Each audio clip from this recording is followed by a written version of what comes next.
Samantala, pinasara ng Department of Migrant Workers o DMW ang main office at ang 4 na sangay ng Hikari Japanese Learning Center Corporation dahil sa illegal na pag-recruit ng mga overseas Filipino worker patungong Japan.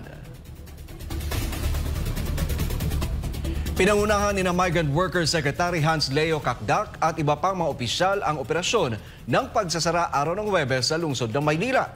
Walang lisensya at otoridad mula sa DMW ang Hikari Learning Center sa pag-aalok ng trabaho sa Japan sa ilalim ng Technical Internship Training Program at Specified Skilled Work Program.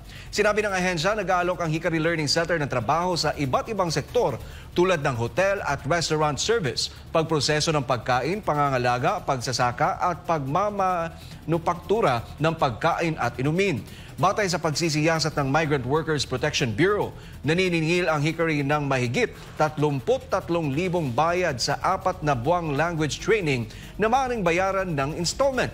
Pagkatapos i-refer nila ang mga aplikante na pumasa sa Japan Foundation Test o JFT N4, Japanese Language Proficiency Test o JLPT N4 at Propetric Specified Skilled Worker Test sa kanilang mga kapartner na ahensya para sa deployment.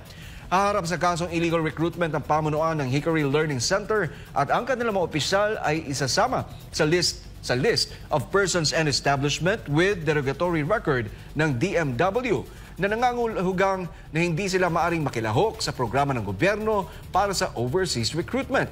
Ang sabay-sabay na pagsasara ng punong tanggapan at 4 na sangay ng Hikari ay ang unang operasyon ng Migrant Workers Protection Bureau ngayong taon laban sa illegal recruitment.